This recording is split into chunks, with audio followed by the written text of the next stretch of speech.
Do you need me to do it?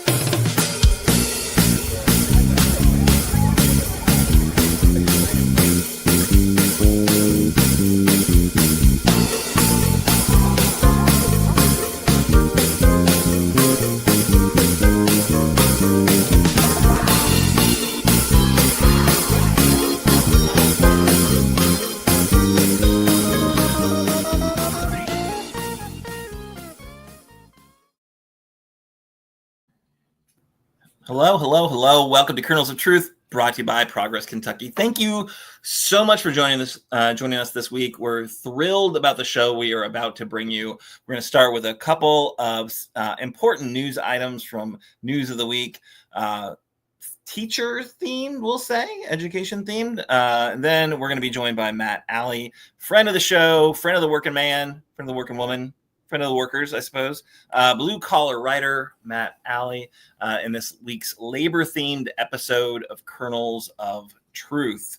Because, of course, it's late. It's May Day. This week is happening. It's tomorrow, May 1st, May Day. So we're going to talk with him a little bit about what is May Day and why we should be celebrating in the streets this year. So, but before we get into it, I want to know you there, dear viewer, dear listener. Are you ready to help create a more compassionate Commonwealth? Because we need you to pitch in. We need to step up and help out. It is super clear that we are going to need lots more long-term power building to create better policies and political outcomes in Kentucky. We are not where we need to be. We hope you'll support Progress Kentucky in our campaign to make that happen. Let us know how you want to help. We can do it by showing up at a May Day protest near you. There's a handful of them happening all across our Commonwealth. Big one in Kentucky we'll talk about a little bit. Or you can help out in other ways. But we are focused right now on fighting back against Trump and this government that he is creating, they're destroying, however you want to look at it. So if you're in Kentucky, if you're progressive and you're fired up to help bring more progress to Kentucky, we need your help. You can show up or you can pay up. You can make a contribution right now via our secure online website. A monthly sustaining membership of about any amount. I think ActBlue, the least you can do is $5 maybe, but that helps out a lot. $5, $10, $20 a month. You can buy us a pitcher of beer, you can buy us a coffee, whatever. But if it's monthly and it's recurring, it gives us the resources we need to just amp up what we're doing, which we really do need to do. Because the threat's real and I think it's getting bigger by the day, honestly. So that's a little bit about us. That's a little bit about you helping us. Now I'll stop haranguing you and we'll get into the show. So we're going to check in with our co-host. Really thrilled to be joined this week with one of our favorite co-hosts. But let us know who you are, where you are, what are you protesting today? Which, of course, is an answer that you should also give us. You there on the internet? Let's hear what you're most concerned about today or this week in general. But if you put it in the chat, we can share it on the screen, which, if you're listening to this probably doesn't help you out very much. But all the good ones I'll say out loud. So I'm Aaron. I'm coming to you from Lexington. My sign says a government of, by, and for billionaires must soon perish from this earth. That's me. All right, mystery co-host, are you there? Hey, Aaron, how are you? So I'm NEMA, and I'm coming to you today from the lovely, the Wood, as I like to call it, Kenwood, over here on the northeast side of Lexington. And my protest sign today says, of course, in celebration of May Day, support collective bargaining for all employees. Every employee who needs wants a CBA should be able to get one. That's awesome. And that is a spoiler for a story that is coming your way on today's episode. NEMA, I am so glad you could join us. Always a pleasure. Longtime co-host Kimberly Cecil Jones got invited to a gala because, as she likes to remind us all, she lives in Louisville, home of the Derby, and she is making the most of Derby week. So a gala, which NEMA, I just figure that it was Derby week. I was shocked that Miss Kim was even going to be here because I know how much Louisville loves their Derby. We always have discussions. I'm from Eastern Kentucky originally, and I always tell people when they ask me, "Oh, have you been to the Derby?" I'm like, "Hell no! Why would I go to the Derby?" Not my people. That is not my scene. I am no. Right. And they're like, oh my God. And I'm like, oh, I was like, honey, people in Kentucky don't go to the Derby. I was like, they go to the festivities all before, So anyway, we'll miss Miss Kim, but I'm sure she's going to have a great time and represent well at the gala. She's going to be fabulous. Yeah, a fascinator. Oh yeah, all in. Showing up and showing out. All right, yeah. So yeah, thank you so much for joining us, and excited to get into some of these stories. So for the first news item for news of the week, man, every time you show me that, Annabelle, I get it like thrilled. Like, so yeah, if you listen to the podcast, you might not have caught that we've got a full-on redesign. If you listen to the podcast, you're like, what is that noise at the beginning? There's like cool video of protests. We got Chris Hartman being just very, very animated in front of a mic on the video. And now, as we bring in the news of the week graphic, it moves. It's fancy. It's fancy. If you listen to the podcast, you might want to try watching us live on Facebook or on YouTube or a replay, because it looks pretty cool. I mean, also because we're now encouraging you to watch us, NEMA, you need to explain. You don't have hearing aids. There's been no ear surgery. No, these are my new fancy ear. They're like those conductor ones. I'm trying to be more hip like the younger folk. Yes. So I thought I'd go ahead and use these. Nice. I'm trying to connect. Yeah. Yes. I just want to make sure everyone knew. No ear surgery recently. No, I don't have any cochlear implants. Earbuds. Yeah. No cochlear implants. All right. So, news story. That's what we're going to do. News of the week. Sorry. News today, which I thought we had to share because, man, is it thematic of the show.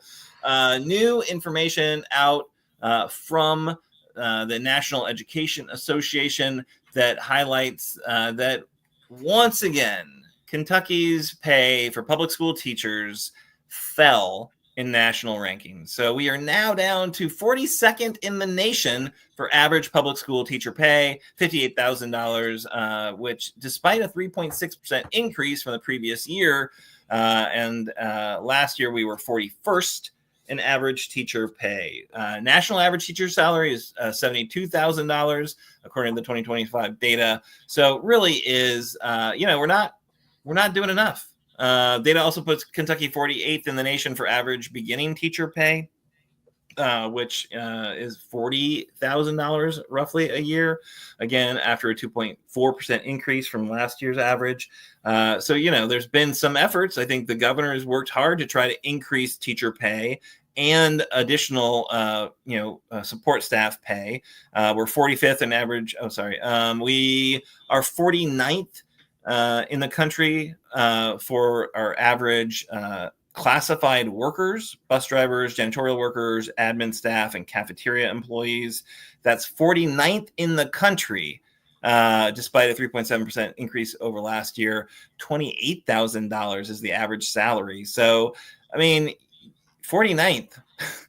That ain't great. What in the world? And of course, if you think back, I hope you, dear listener, will think back to what the GOP super duper majority in Frankfort has done to teachers. What have they tried to do to support teachers? The number one thing they have tried to do is to pass voucher bills to make sure that tax dollars can go to private schools and religious schools. That's their number one education priority, right? So how is that going to help this? Short answer, it won't, right? I don't know. This seems like right up your alley, NEMA. What do you think about these shameful numbers? Well, I think that we've known for a while that there has been stagnant salaries across the board in Kentucky. What we're seeing, and we've been saying it more and more in pro-public education groups, is that the years of not keeping up with inflation, even giving a 2% raise, right, has finally caught up, particularly with our smaller districts.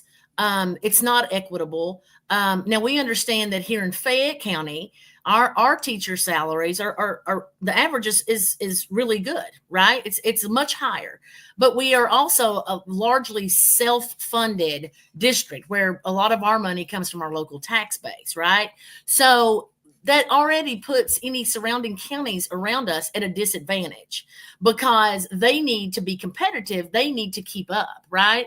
So they are trying really hard to stretch their budgets. And now let's keep in mind, the General Assembly was not paying 100% for transportation for districts, even though they were legally required to and have been. They've not been. So there's also been about 20 to 30% that our smaller districts have to pick up on their end. So we've got this real issue where Kentucky's legislature, let's be honest on who this is. This is the GOP supermajority. They have decided now that teachers and public school employees aren't state employees. So they've given everybody else, they've tried to bring them up over the last couple of years while completely ignoring public school staff. Now, keep this in mind as well. That was never the case until the supermajority came in. The state used to mandate raises at least a 2% rate, right? And they haven't done that basically since the GOP has taken over. So it's this kind of slippery slope game that they're trying to play. Politics aside, let's be real here. The issue in Fayette County is not, our teacher pay. Of course, everybody's always going to say, hey, I need more help with where with the output of work I'm doing, with the amount of pay I'm receiving just isn't adding up, right?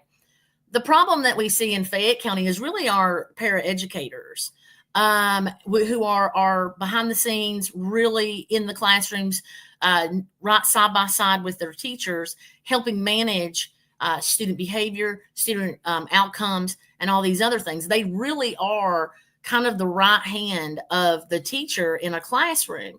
And many of our paras here, in particularly Fayette County, and as according to the NEA, this is a statewide problem as well. Our support staff are woefully behind. Many of our support staff work 2 to 3 jobs. Some of our support staff, unfortunately, have to rely on food banks or other things to be able to even put food on their table. This is not hyperbole. This is not me just pulling, information out of my rear, right? This is the truth.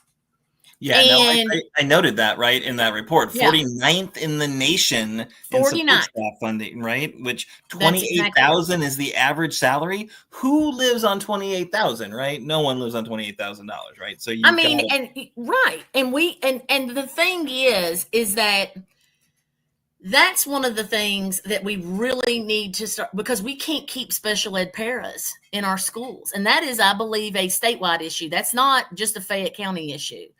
And the reason why is the work is hard. It's difficult. There might be some physical things that you might have to do or find yourself involved in. And it is a hard job. And unfortunately, we've got people who come and work this really hard, very important job, and then have to turn around and go and work another hard job. I'll be honest.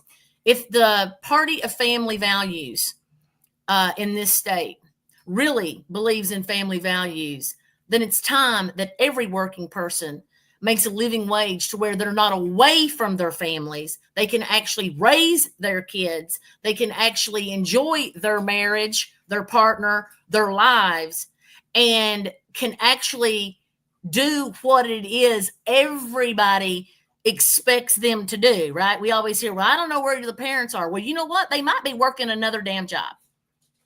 And so I don't think parents don't want to be engaged. I don't think people don't want to have family values or whatever that looks like.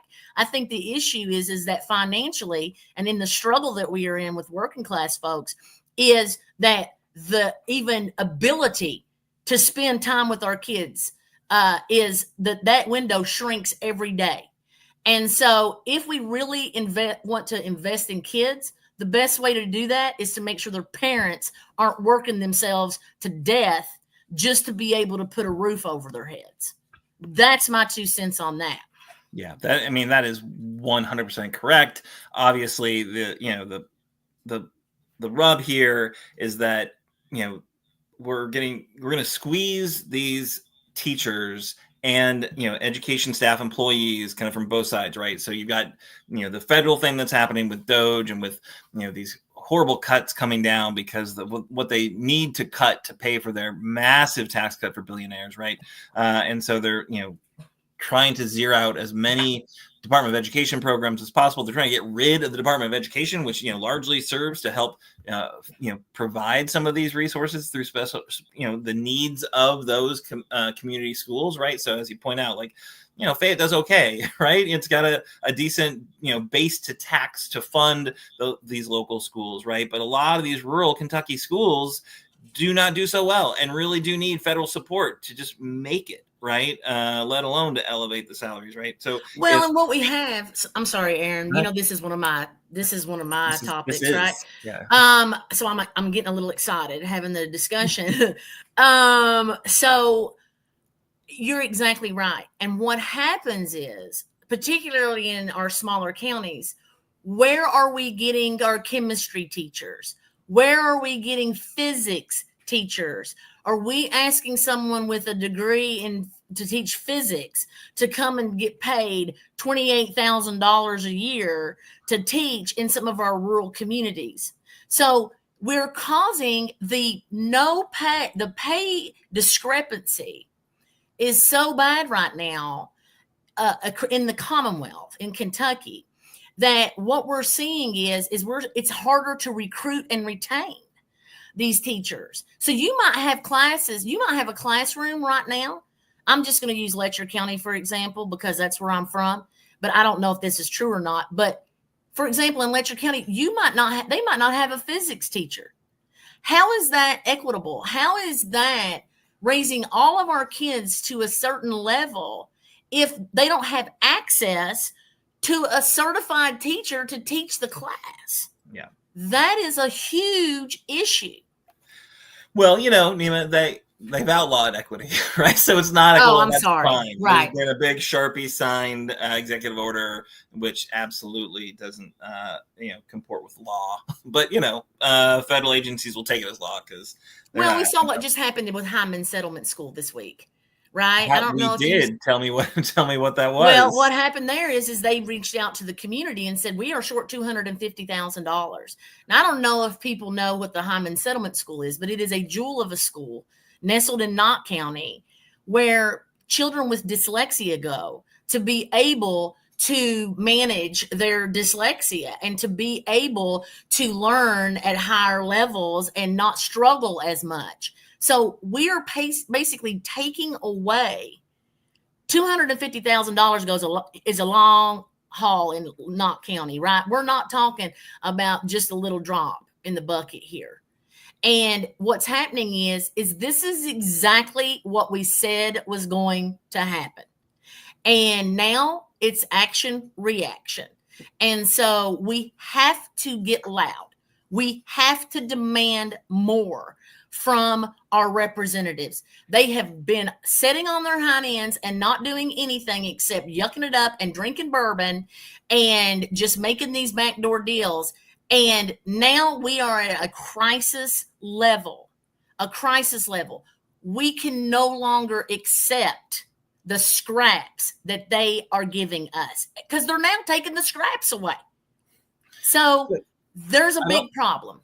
I don't want to cut you off, but I do want to kind of move on to our kind of next story, which I think is a pretty natural place to talk, make that transition, right? So, we know, NEMA, you come on the show every once in a while and it's awesome and it's always entertaining and informative.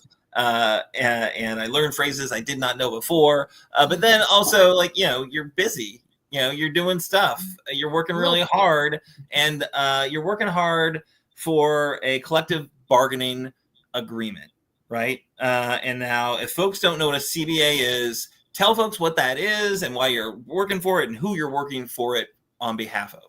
Okay. So first of all, bouncing off the story from the NEA, they also in that study, and I don't think that was mentioned, which is very interesting to me, but that's none of my business. So I'll just go ahead and pretend like it's fine. I just pulled it up so everybody could see it. The NEA also said the union difference. Teachers earn 24% more on average in states with collective bargaining. And this is from the NEA, the source. I don't know if y'all can see it. We can probably find that graphic. I don't want to like. Yeah, teachers. I just wanted to show that I'm not blowing smoke.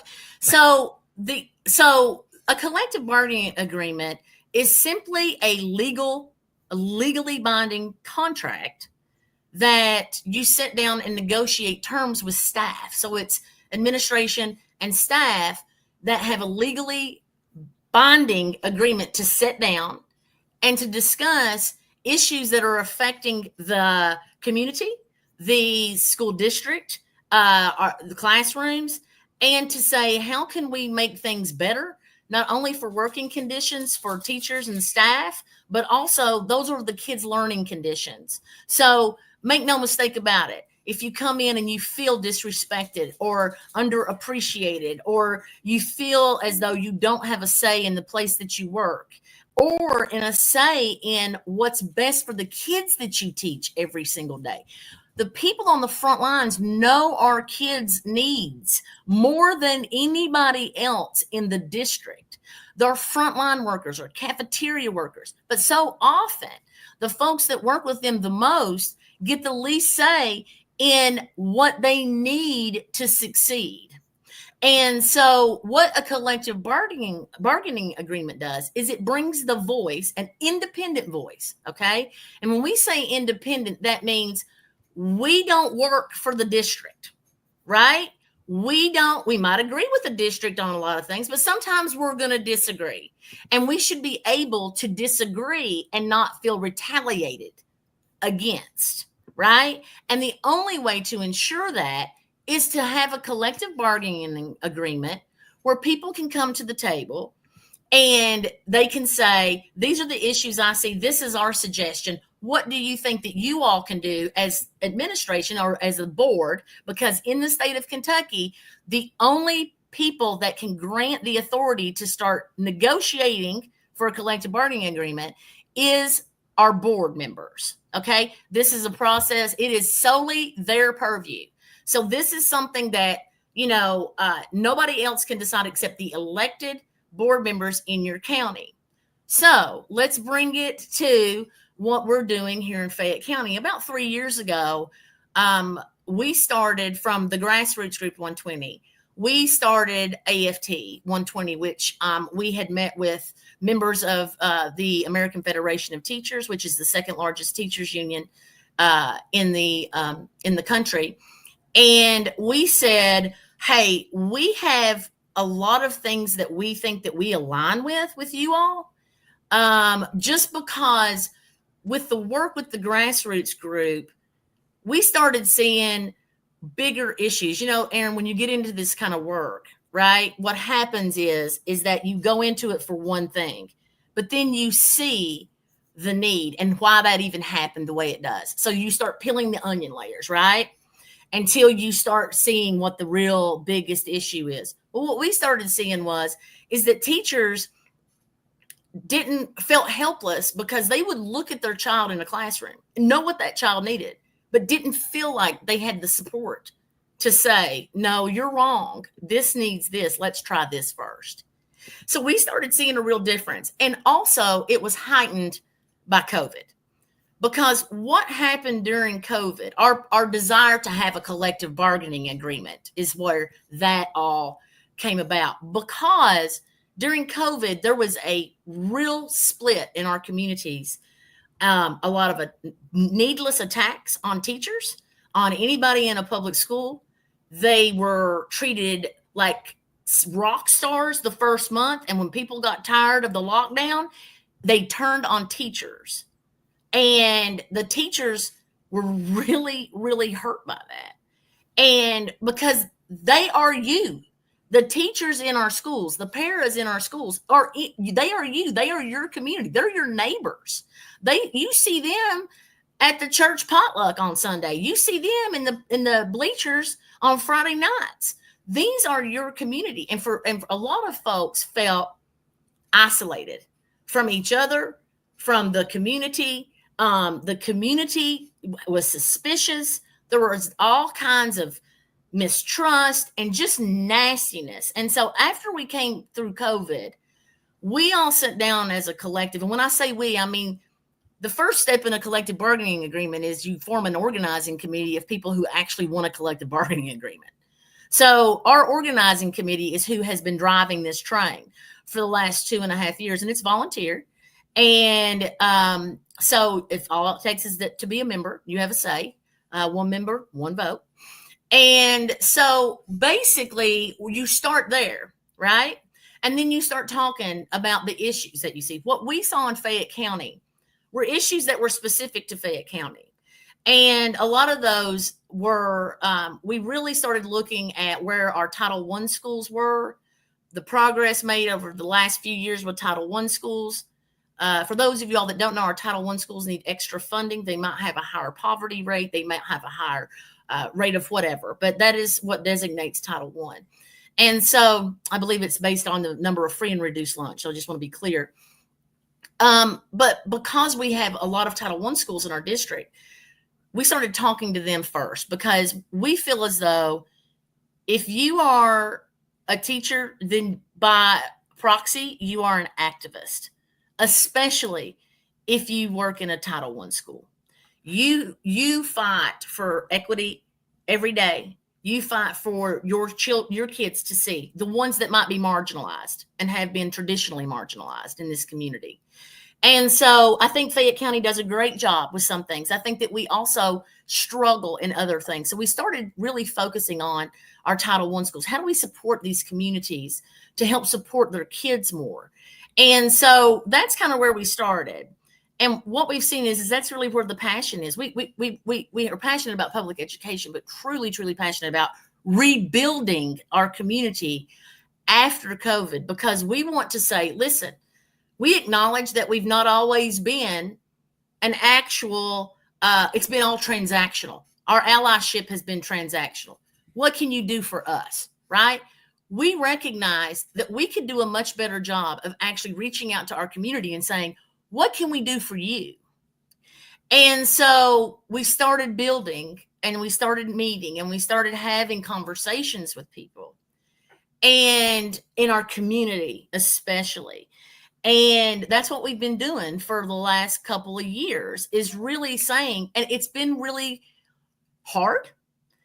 There's been hard conversations. There's been doors closed, but everybody in Fayette County agrees that public schools are important and that we should rally behind them. And so that one common thread has really, really helped connect. And I hope that we can be a part of that healing process. We've given away 50,000 plus free books to kids in Fayette County in 2.5 years. We have given away books that are not just your regular books. They're also books that have been banned, which are mostly books that are that focus on our minority children, our Black and brown kids. Those are the books that are being banned, and our LGBTQ kids. So we've made it a point to get those books in the hands of kids as well, because they need them too. Their parents come, they get to select free books, and we're really, really proud of that work, because that's where community begins. When you say, hey, we've made some mistakes. You all have made some mistakes, but we should focus on something bigger, which is the kids. Fayette County is a good school district. Fayette County can be a great school district if we start having conversations for people that we don't like, that maybe don't agree with us, that maybe have a different opinion on the way things should be done. We shouldn't shut the door. We should always be able to be willing to go to the table. And that is our desire in Fayette County AFT. We're not asking for teacher raises right now. And the reason why is our teachers make a pretty good salary here in Fayette County. What we are asking for is money for our paras. And that is one of the things that's been guiding us. How do we do this? How do we rebuild a community? How do we put our own personal feelings aside and say, this is what's best for kids and our community? And so with a collective bargaining agreement, especially during these times, and this is why we are moving very, very quickly, we have a crisis with federal funding and what is happening with public education. And whether you agree with it or not, the herky-jerky nature, whenever schools have to plan in advance, they have to have this money deposited, all these things, right? The herky-jerky nature makes it very difficult to hit the target, right? So it's been very stressful. There have been, I think a lot of people are scared that their jobs being cut. Our special ed people are terrified because a lot of that is from grant money. Our special ed paras are terrified. It creates a sense of I'm alone. Nobody, I don't have anybody on my side. And so with us, our goal, and this is one of the things about collective bargaining agreements that people don't know in the community. Everybody thinks if you like a union, you're like, oh, hell yes. If you hate a union, you're like, they're just greedy and want more money. But there are things called common good items that you can put in place in your collective bargaining agreement.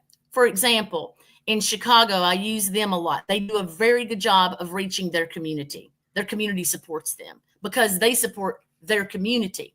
They're not transactional allies. And so what we are working towards is we're never going to be Chicago. Let's just be clear.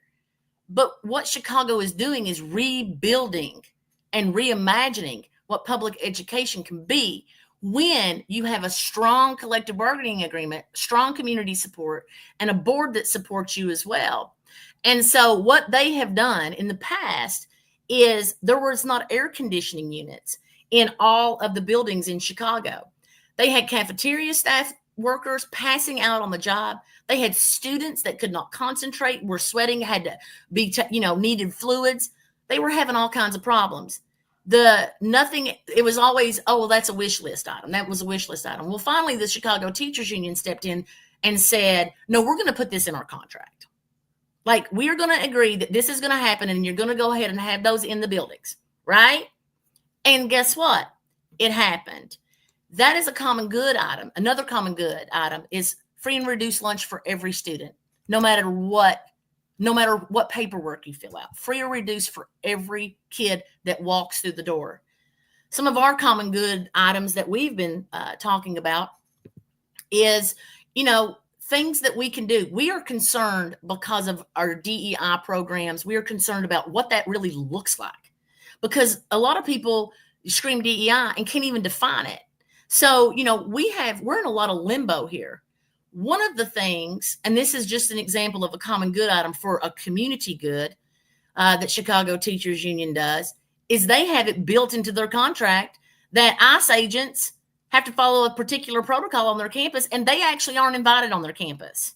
We try to Chicago keeps their campuses safe and free, just like the churches and the schools should be and were until this last administration. We don't need to traumatize our kids anymore by worrying if they are going to be deported during the middle of spelling class. So I'm sorry, but I don't want to cut you off. I know, but this is clearly an issue you're super passionate about, which is awesome. There's clearly a need. I think you've made the case. There's a need for CBA in Fayette County. It's a little bit odd that there isn't one, but we're working for it. We need our community support. Yeah. And so, kind of, is there a timeline and a game plan? Kind of like, where do you sit in this situation? Like, what can you share with us? We've been having a lot of discussions with the people that make the decision. And we hope that what our goal is that our goal and our mission separates us from just what people believe about unions. And we've been having some really positive conversations, Aaron. I'm glad you asked. I'm not going to give away the baby or anything like that. But what I am saying is I'm saying that what we've heard so far has been incredibly positive. And from the majority, of folks that we've talked to. And, we've been talking because I grew up in a union house. I'm a third generation union member. I know how this works. Other people don't, and it can be scary. But, our mission is clear. It's community, it's kids, and it's taking care of the people that take care of our kids every day.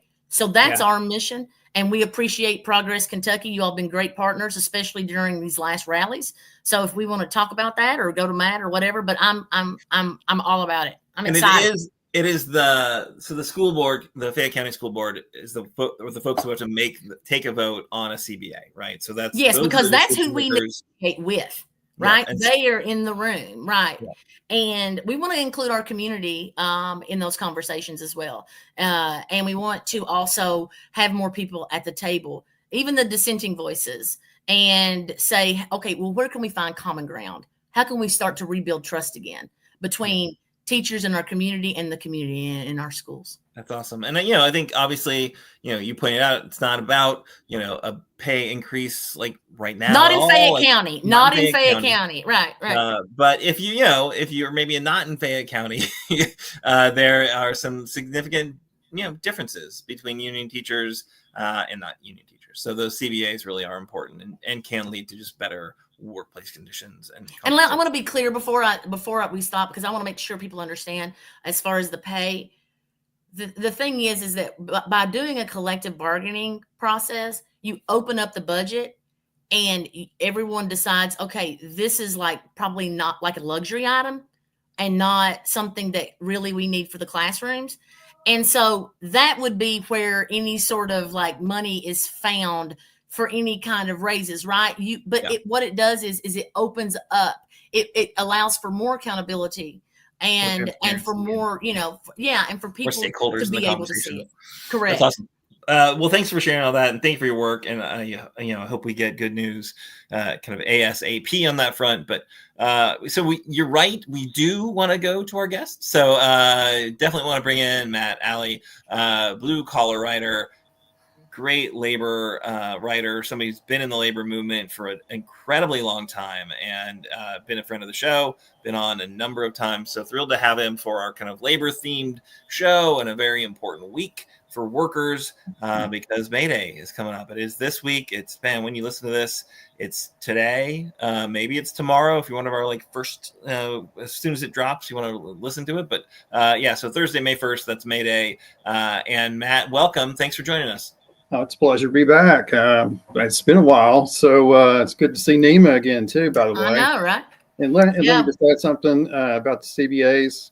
If anyone doesn't want one, they're usually anti-worker. I said that, okay? So just leave it there with that, So no, for sure. I want to just let you tell us a bit about what is May Day. Because I grew up in the Pacific Northwest. I grew up in a union household. In my grandparents were very active in a local union.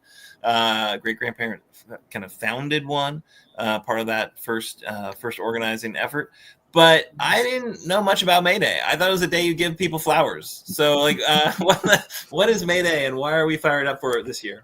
Well, I'm going to pull back the curtain too. It took me until the past 15, 16 years before I really knew the true history of it. I mean, I was lucky enough to grow up in the coalfields area, close to Mate One. So I had a trickling down of, information about it. But it's been something that's relatively new and starting to take hold in America again, finally. And stress that. I mean, it began back in 1886 at the Haymarket Affair. I mean, this was a day that was born out of the blood, struggle, and solidarity. And there was a national strike going on of workers from every field. 300,000 people were on strike. And this was, starting to raise the alarm bells to the powers that be, the capitalists and everything else. And what happened during this time was in Chicago, things got a little bit hairy there, and police opened up fire after a bomb was put off. And that's still a lot of hazy information about that because no evidence was ever found. 8 union members were arrested, 4 were executed. Let's think about this. They were on strike for the 8-hour workday, something that we take for granted. It's you go to work, it's 8 hours, we go home. 4 people died for that right. That is the beginning of May Day, International Workers' Rights Day. Overall, things are just, throughout the years, we've had, it's celebrated more in other countries about what happened. And here it created solidarity throughout the world. And things changed a bit with more and more immigrants talking about it. And that, of course, was, it's always been an issue for the capitalists and some politicians that, oh, that's a bad thing. Look, they're socialists, they're anarchists, they're communists. And that clashed with this idea of, it was patriotism. And I hate to say it, even many unions are like, yeah, let's shy away from talking about May Day since we've been given this thing called Labor Day that's in September. And both of those have always kind of bugged me because everybody forgets that, it was the word Labor Day. It comes from unions, us, the workers. And that's always been a bad word, as most of your viewers know. Yeah. So it's a history, kind of the part of the labor story generally. So yeah, and it's one that obviously this week we're getting a lot more attention to it. There's a part of a big nationwide mass mobilization spotlighting the needs of workers, spotlighting the vast difference from like what the workers need versus what the current administration is pursuing, whether that's the tariffs or whether it's the kind of shuttering of important agencies and the support they provide, just firing federal workers en masse, or these like fork in the road crazy scenarios that they're throwing at federal workers. So yeah, really it seems like it's a well-timed moment to really revisit that history and that struggle and to fight really hard in a time where 100%. CEO pay has exploded while worker pay has been eroded. The difference kind of in classes and working class versus the kind of management and elite class, like it's bigger than it's ever been. What, as you look at the landscape right now, like, the federal policies, like, how do you feel like how are workers doing and how is the kind of the movement doing? Well, I'll just say this. If you're looking at this and this isn't scaring the hell out of you, then you need to wake up. Because our rights are under attack. They're wanting to do away with the NLRB, which is, the most important thing that we have to, present our cases, form unions, and the attacks on OSHA and many other things. I mean, they want us back to the way it was the late 1800s. I mean, when it was just, you go to work, you shut up, you do your job, we'll work you for 16 hours, you don't get any benefits. If you die on the job, so what? I mean, this is not us doing some scare tactic. I mean, they have made this very obvious. It's been around since, I always go back and preach about what the 1980 Libertarian Party platform was about. And the Kochs built themselves from that. Dismantle the Department of Education, dismantle OSHA, MSHA, the NLRB, where there is no protections for workers. I mean, this is the time that you need to be concerned. You need to become an activist. You need to start talking to your friends about possibilities of what happens. Work communally. Get involved in a larger movement. We are under attack. This is what many of us, including myself, have been saying now for the last 30 years. It's happening now. Workers' rights are under attack, and we need to do something. And I love the movement now with everything that's been going on with like the May Day rallies. It's going to be going on tomorrow, and we're starting to gain more traction with this, informing people. This is what this is about, to inform people that this is not going to get better by sitting back and being quiet. We are under attack. Yeah. Yeah, I'm sorry. No, Matt's 100% right on this. Of course, Matt and I are cut from pretty much the same cloth, and he's 100% right on it. We've got black lung things. My dad got diagnosed, and he'd been out of the mines for almost 45 years. That's how long this lives in your lungs. It's a terrible death. We have all of these things that need to be, that unions fought for and won, that are now going away because we've decided that unions are bad. Unions are the people that do the job. And so here's the thing. Matt he totally nailed it. what I'm seeing is I'm seeing a lot more young people that understand 100%. that unions built the middle class, and the middle class has crumbled because they have union busted and done so well across this country of turning workers on each other. And that's the thing. Get active, join, lock arms, and do not stop, because unions are the last line of defense for what the attacks are right now. Absolutely. I couldn't agree more. I mean, and I also want to say that I've been so impressed with the young people that I've encountered, I mean, over the past several years. Our Gen X, NEMA, we've let them down. I know you and I have tried, but I mean, and many others have too. But I mean, there's something that happened there with the first generation to go to college and be like, Yeah. do something with your lives. And well, everybody can't be a boss. And that was the part that many people didn't realize. And the thing is, the tie that binds us all is we're workers. The kids get it. They see it now. Totally. They're like, I can work and work and work, and I'm never going to have anything. They're just going to keep raising rent. How can I afford a house that's 2-bedroom that's eventually going to be at $1.5 million? Let's just be honest about it. It's getting there. They see it. And the problem with that is not just what's going on, but there is a culture of misery that's being spread. This is not the future that we want for the next generation. This is not this is not what we want for our retirees now, who are scared to death that things might disappear, especially if there's some federal funding involved with it.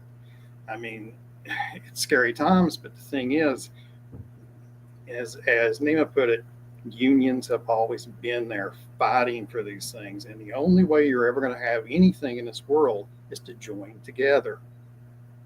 And right, because we don't have the money, right? And well, let's be honest, this is all a money game.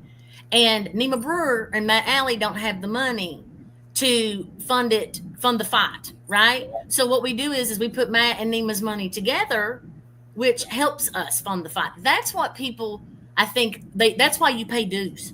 That's why you pay dues.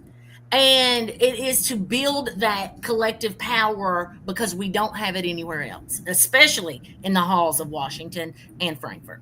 I think if you look around, right, that, and Annabelle put in the chat, never be able to afford a 1-bedroom apartment in the town that she lives her whole life. Like, that is what is, what kids are facing right now, right? Is just that unaffordability crisis. And meanwhile, you've got this, like, there were 20 billionaires at Trump's inauguration. Like, I did not know that we had 20 billionaires, but yeah, no, there are like 20 billionaires, and they were there in solidarity with their elected billionaire, right? He's probably a fake one, but either way, like, it's right. it's alleged. It's an alleged billionaire. Yeah. So, well, can I just say this real fast, because I love this topic. Of course. Sorry, Matt and I could probably just be like, "Hey, can we just go ahead and talk for 7 hours?" But so here's the thing, and what we're talking about is on point. This is why I am terrified of. I see a lot of young kids moving towards fascism, and the reason why, in my opinion, is because they don't have hope. They don't have hope for the future. We've not told them that you're going to be fine. In fact, you're probably not going to be fine at this point if we don't get our acts together as adults. So ultimately, you take the shiny part. You take what sounds good. And a lot of times, it's fascism. You blame other people for your misery instead of actually doing the work and bonding together. And it's easy when there is no hope. And what we've done for our kids is we've not provided them hope. And we've not provided them a way forward. Shame on us, shame on the Democratic Party, and shame on anybody who doesn't start realizing that the issues that we face, our kids are facing double and triple that, and they don't have hope for a positive future. Too high, it costs too much to get a college education. You can't get a job anymore without a college education, just about, unless you go into trades, which I would highly suggest for anybody at this particular point. And not only that, you're never going to be able to afford a house. You're never going to be able to have a kid. And yet we want women to start popping out babies. So this is the reality. And if we don't, unions can rebuild the middle class, but we have to get ourselves together. We have to get our egos out of the way. We got to lock arms And in that vein, I want to say that our waste management folks here in Fayette County only have a meet and confer agreement with the city, while the FOP and the Firefighters Association has a CBA. It's time our city rectifies that. I support our waste management people, and I also support any union that seeks independent voice. Yeah, awesome. And Matt, I know you referenced it earlier. The May Day rallies are happening all across the country. We've got one in Lexington where we're going to hear from a number of the different local unions. We're really thrilled about it. It's from 4 to 7 at the Robert Stevens Courthouse Plaza. So great event, lots of union engagement, lifting up the stories of workers and what they need. Any events you're paying attention to, Matt, or just generally? I'm really impressed that Eastern Kentucky's getting involved, and our friends in West Virginia. I'm on the border, so I kind of do this weird cross-state thing all the time, So there is also rallies tomorrow in Ashland and Huntington. I'm hoping to get to Huntington, but schedules are kind of iffy right now. But it's just great to see that people are like, hey, we're under attack. And I'm seeing even conservatives that I know coming out and saying, hey, I might not agree with everything you say, Matt, but I see what you're talking about. And when it comes to my job, and we're all workers at the end of the day, and that's it. I mean, everything else, we hammer that out later. That's right. It starts in the work, where you work in the workforce, and then we take it out from there. And again, solidarity NEMA with you guys. And again, you guys deserve a CBA, and I will stand by saying anybody that doesn't want, you guys have one as a scab. So thank you, brother. Appreciate that. Appreciate that. Awesome. Well, Matt, you thanks helped again. us, Matt. Appreciate you. Great guest. Always glad to have him on. We'll have him on again. It won't be as long as this last break. I promise you, Matt. But yeah, so we are going to close out the show right now, and encourage everyone to get to a May Day rally and sign up with those groups, because call me crazy, I don't think we're going to win tomorrow. I think it's going to keep requiring us to show up, to show out, to get in the streets and claim that space, right? Because we're in a conversation with the organizers of this event. Somebody used the term weaponizing privilege, right? And I think if you look at the groups organizing, whether it's the AFT, Progress Kentucky, Bluegrass Activist Alliance, these are, tomorrow's lead group, Bluegrass Activist Alliance, these are all folks kind of white-led, middle class, like staunchly middle class folks out there pissed off. And what that means is, and what we're asking for really is it's in the comfort zone of most of the political establishment of Lexington. I think most of the political establishment of Lexington is watching what's happening and go, what in the world, right? And I think even most of the cops are like, what in the world? So, we've got some privilege there because they're not going to push back against us, which means we should step forward into that space, because Trump has not weaponized his tools as much as he, I think, intends to. So the fact that he put Kash Patel and some other crazy podcaster in charge of the FBI, that portends poorly for us as a nation. But he has not got to the point where he's been able to weaponize them yet, right? So we need to make sure that our local officials see what we're doing, support what we're doing. We need to claim that space. So if the FBI tries to come in later, the locals are like, wait, what are you doing? No, we know what's happening here, and we're okay with it, right? So, show up at any event you can. They are safe, and I tell you what, they are 1 billion times better than doom scrolling on your phone. You are going to meet 100%. People that you didn't know. They're going to fire you up. You're going to feel that power, and that's what we need right now. Because if you're just watching MSNBC, I am sorry, and you need to take a nap and turn off the television, because it is not healthy. That's gross. So not healthy. But yeah, what's healthy is getting out together, building more power, and taking that community. Building community. It's been great to see all of these new and old faces, ones of us who've been on the line, for 7, 8, 10 years, 20 years. The other ones of us who are just now joining the line. That is what has energized me. I want to give a shout out, because I want to give a shout out to my folks, AFT, because we have done 3 rallies in about a 5-week period. Because why? We show up. This is important. It's not just important to us. It's important to our community. It's not just about public education. It's about access to Medicaid. It is about all of the things that affect our communities, because that comes into our schools. So at that, I hope to see you all tomorrow. Aaron, I will see you out there. I don't know if I'll have a sign, but I will be there. And you want me to close this out? Yeah, please do. All right, let's do it. Progress Kentucky is a nonprofit organization registered with the Kentucky Secretary of State and organized as a 501c4. We are affiliated with the Indivisible Project and the Commonwealth Alliance for Voter Engagement, and are also proud members of the Forward Kentucky Network.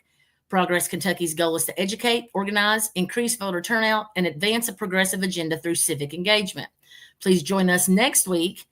That's going to be the 209th episode, I'm being told. Production of episode 208 was by Annabel Nagel. Thank you, Miss Annabel. Your hair is fantastic. Back from her international forays and helping bring you this show tonight. Nate Orshan wrote and performed our theme song. You can find more information and music at natosongs.com. Shout out to Nate. And if you miss our weekly live stream on Facebook or YouTube, audio podcasts and our show notes are available on Apple, Google, Spotify, and wherever you get your podcast. If you do listen to the podcast, please leave us a 5-star review wherever you are listening to right now. And that's it. I think that's it.